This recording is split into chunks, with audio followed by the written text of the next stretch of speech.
Magandang umaga po mga ka-farmers. Welcome po sa ating YouTube channel ngayong umaga, August 9, 2024.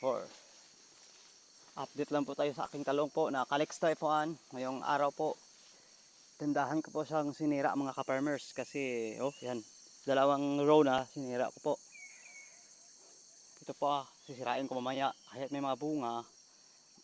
Kasi ang mga bunga niya po mga ka-farmers ay hindi na maibibenta kasi parang sira.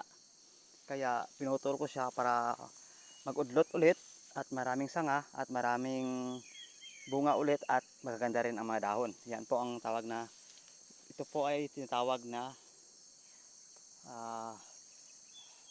pinutol ko o niraton. Yan po ang niraton. May mga bunga po yan ka-farmers, sayang. Ito po sana ang mga bunga nyo, malalaki no.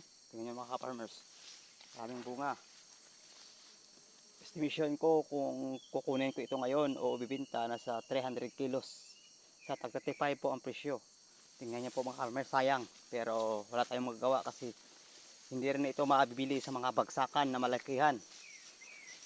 Yan po mga farmers, tingnan niyo.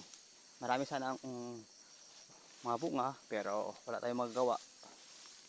Pinutol ko na po mga farmers. Sobrang daming bunga po mga farmers. Sana, at malalaki na oversize na po yan mga ka-farmers ng ating talong. Pero kung baguhan po kayo sa aking channel, huwag nyo pong kalimutan mag-subscribe.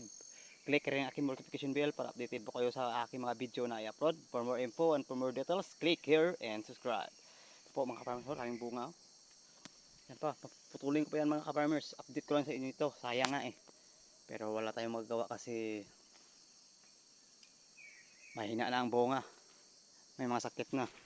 Ang ito, walang sakit pa ito mga ka-farmers. Maganda pa ang mga calyx niya. Ay, ito, pinutol ko kanina. Ayan po. Yan po ay maganda rin. Sa pag magkabunga na. Ito, katulad nito, maganda na po ka-farmers. Yan. Maganda yan. Quality yan. Pero dito, sa ilang row to, isa, dalawa, tatlo, apat, lima na row, paputulin ito maya, papunta doon. Nasa 700 po ito kapuno mga ka-farmers. Ang ating Calyx Type 1.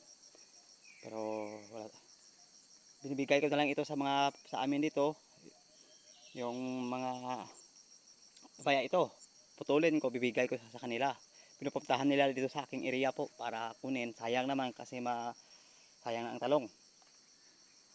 Yan po mga kapar, sayang na sobrang maraming bunga sana pero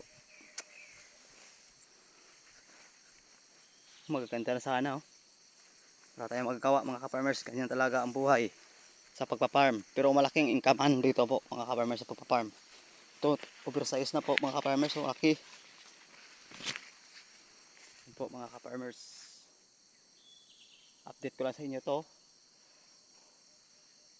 Kasi kung pabayaan ko ito at hindi ko puputulin o raton, wala tayong mababagsak sa mga bagsakan.